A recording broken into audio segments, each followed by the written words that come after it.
Dear friends, कैसे हैं आप सब। उम्मीद करती हूँ कि आप लोग अच्छे नहीं बल्कि बहुत अच्छे होंगे। सबसे पहले मैं अपने हर बढ़ते हुए सब्सक्राइबर को थैंक्स कहती हूँ, जिनकी वजह से मुझे आगे बढ़ने का मोटिवेशन मिलता है। तो फ्रेंड्स आगे बढ़ते हैं। फ्रेंड्स, आप लोगों ने देखा होगा 2013 में कौन बनेगा करोड़पति में एक छोटा बच्चा आया था, कौटिल्य पंडित उसका नाम था। वो बच्चा इतना ज्ञानवान था, सब कुछ उसके फिंगर टिप्स पे था। उससे चाहे किसी भी देश की पॉपुलेशन पूछ लो, उससे चाहे किसी भी देश का मानचित्र पूछ लो, हर चीज़ का उसे ज्ञान था। पीरियोडिक टेबल उसे याद थी, मैथ्स में वो नंबर 1 था। कोई छोटा बच्चा इतना ज्ञानी कैसे हो सकता है? हो सकता है उसके पूर्व संस्कार ऐसे रहे हों, नहीं तो इतना ज़्यादा ज्ञान, इतनी ज़्यादा पढ़ाई में रुचि ऐसे ही किसी बच्चे में नहीं आ जाती है। वो बच्चा अलग ही था। और उसका इसके अलावा उसका जो बातचीत का ढंग था, ज़रा सा भी अभिमान नहीं, कुछ नहीं, ईगो नहीं, एरोगेंस नहीं, जो उसे बाकियों से सबसे अलग दिखाती थी और सबसे ऊपर उसे दिखाती थी। लेकिन आजकल के टाइम में, अब जैसे हाल फिलहाल में एक बच्चे को बहुत ज़्यादा इंटरनेट पे ट्रोल किया जा रहा है कि बदतमीज़ बच्चा है, बताओ उसकी 10-11 साल की उम्र है, और अमिताभ बच्चन जिनकी एज 80+ है, उनसे इतनी बदतमीज़ी से बात कर रहा है, उन्हें बोलने नहीं दे रहा, उनकी बात पूरी नहीं होने दे रहा है। कुछ लोग उसके पेरेंट्स को भी उसके कह रहे हैं कि हाँ इनकी गलती है, और बिल्कुल उनकी गलती है, क्योंकि वहाँ पर जब वो बदतमीज़ी कर रहा था तो पीछे से उसकी मम्मी पापा दोनों ही, खास तौर पे मदर जो उसकी थी, उसकी ज़ोर ज़ोर से हंस रही थी। तो फ्रेंड्स, इतना तो समझ होना चाहिए ना कि कब इस बात पर हंसना है और कब किस बात पर रिएक्ट करना है। इसके बारे में हम अभी बात करेंगे, लेकिन फ्रेंड्स मैं एक बात कहना चाहती हूँ। बहुत पहले की बात है, जब हम लोग कॉलेज टाइम में थे तो हमारे पड़ोस में एक लेडी रहती थी। तो एक वो जो लेडी थी, तो फ्रेंड्स उनका क्या था कि चाहे उनकी बच्ची कुछ भी गलत करे, किसी का नुकसान कर दे, किसी को चोट लगा दे, कुछ भी कर दे, वो उल्टे 4 सुना के जाती थी दूसरों को, अपनी बच्ची को कहने के बजाय। क्योंकि वो लेडी ज़रूरत से ज़्यादा तेज़ थी। ऐसा नहीं है कि उसमें कोई गुण था, ना पढ़ाई इतनी अच्छी थी, ना वो आत्मनिर्भर थी, लेकिन वो ऐसा करती थी। फिर कुछ टाइम बाद, बल्कि 7 साल, कहेंगे कि 7 साल बाद उसको एक बेटा हुआ। और वो तो उससे भी ज़्यादा, मतलब आप कह सकते हैं बहुत ही ज़्यादा ज़िद्दी भी कह लो, और बहुत ही ज़्यादा बदतमीज़ भी कह लो, इस तरह का था मतलब। और अब जैसे किसी ने गोद में लिया है तो भी उसकी गर्दन दबाना, अजीब सा बिहेव करना, ऐसा वो करता था। तो किसी ने कुछ कहा नहीं, बस उसको हल्का सा हटाया, उसी में वो पीछे मुड़ के लेडी मुस्कुरा के, फिर मतलब उसने एक कमेंट पास किया, मतलब वो दूसरों को कह देगी, उसके बच्चों को कुछ मत कहो, नहीं तो दूसरों को कुछ कह देगी। तो फिर इस तरह के पेरेंट्स भी एग्जिस्ट करते हैं। और ऐसा नहीं कि वो लेडी बहुत ज़्यादा गुणवान थी, ना उसकी कोई पर्सनैलिटी थी, ना वो पढ़ाई में अच्छी थी, ना फिर वो आत्मनिर्भर थी, लेकिन उसमें ये चीज़ें थीं। तो फ्रेंड्स, ऐसे ही कुछ पेरेंट्स होते हैं। पहले के टाइम पे कम होते थे, लेकिन आज के टाइम पे बहुत ज़्यादा होते हैं।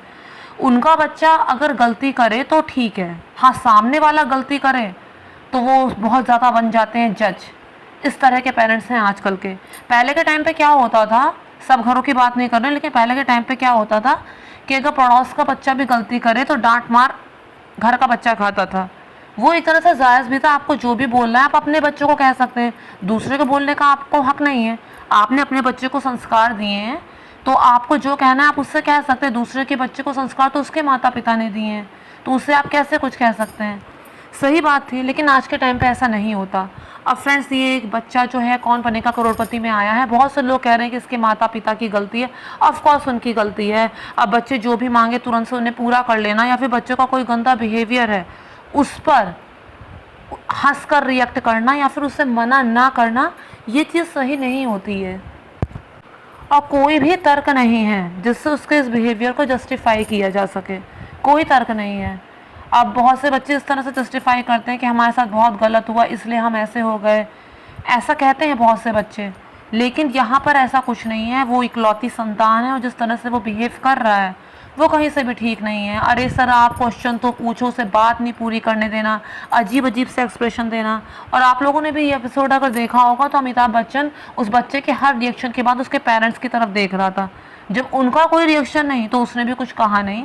नहीं तो जिस ओहदे पे अमिताभ बच्चन थे वो उस बच्चे को अच्छी तरह समझा भी सकते थे।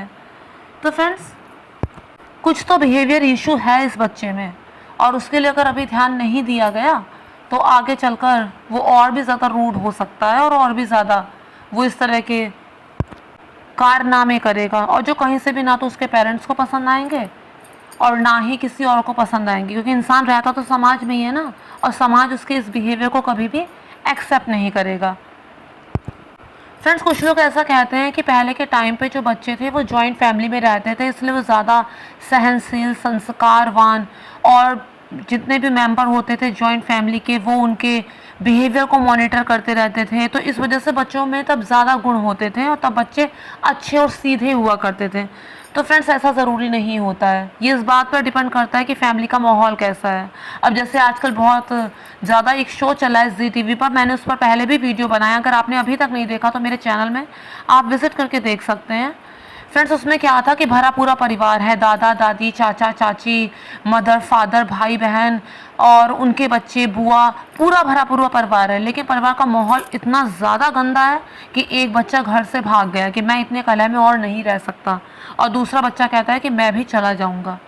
तो फ्रेंड्स, ऐसा ज़रूरी नहीं होता है, बच्चा भले न्यूक्लियर फैमिली में रहे, लेकिन सबसे पहली चीज़ ये होती है ना कि पेरेंट्स उसके सामने अपना आदर्श रखें। आप जैसे बच्चे को बनाना चाहते हैं आप खुद भी तो वैसे बनिए।